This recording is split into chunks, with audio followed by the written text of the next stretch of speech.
Hey, it's Whitney from EcoVeganGal.com, and welcome back to the What a Vegan Eats channel and the Daily Wave vlogs, in which I share all the things that I eat every day. And today, I had a few rice cakes. Weren't exciting enough to film, but what is my green juice, which has organic kale, romaine lettuce, parsley, ginger, and apple. And it's very balanced. It's not too sweet, not too spicy, just the right amount of all the different flavors there. And I'm taking it really slow today because what I didn't film in yesterday's video was that my histamine reactions really struck me yesterday, and it was really challenging.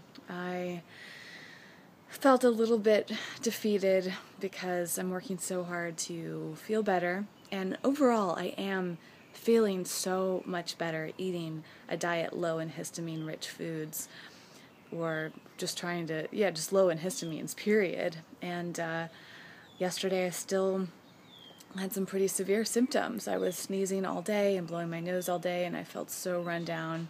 I wasn't able to do much work, wasn't very productive, and it was just an all-around bummer.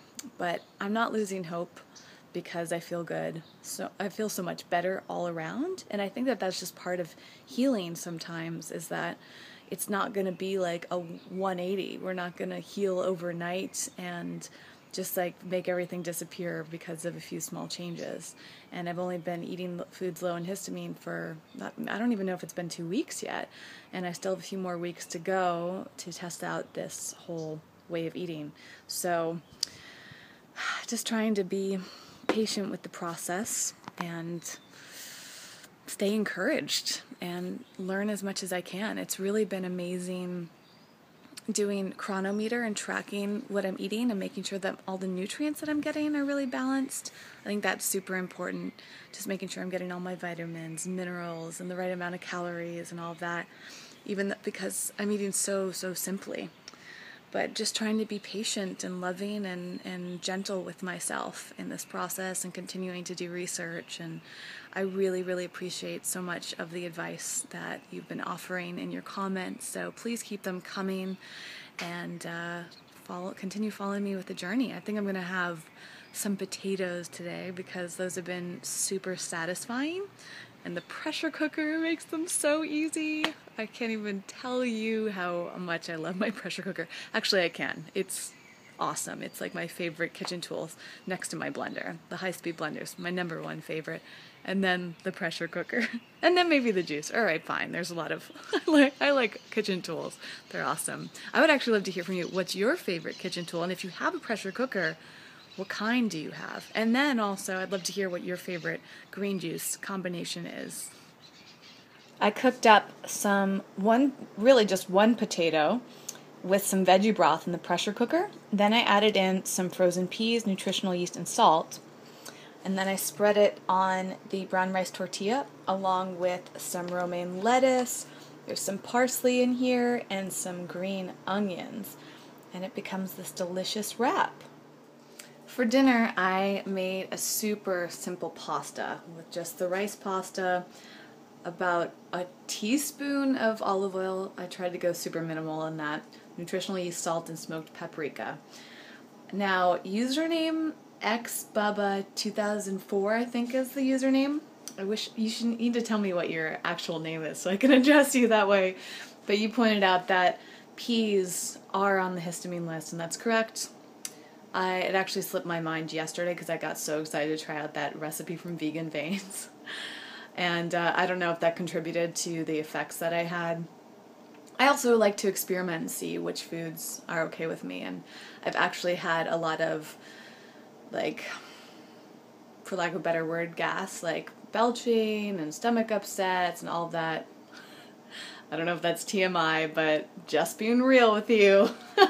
So I think because peas fall into the legumes category, those are best avoided for me, which sucks. I love green peas. I also love split peas. Split pea soup is my all-time favorite. It's just a bummer not to be able to eat things that taste so good and have like that great texture. Ugh. It's so frustrating. I really hope so much that my gut heals to a point where I can eat legumes again, because I feel like I'm just totally missing out. And you know, the other thing that I miss out on too are almonds. Oh my gosh, I haven't had almonds. I have them like every once in a while in super small amounts, and it's so hard to be vegan and not eat almonds. Not necessarily hard, but just kind of a drag. But this dish that I just made is actually really, really good. It's super flavorful. It tastes a lot like macaroni and cheese with barely any ingredients in it. I would like to do a oil-free version of this, but I'm not quite sure what to do because I'm not eating nuts right now. So usually I would make like a cashew sauce. Maybe I could do it with butternut squash or something and make a mac and cheese. That was kind of like what I was going after with yesterday and today's potato mixture. Was inspired by Vegan Veins, like potato sauce. So I'll probably experiment with more like squash and starches like that to make an oil-free sauce.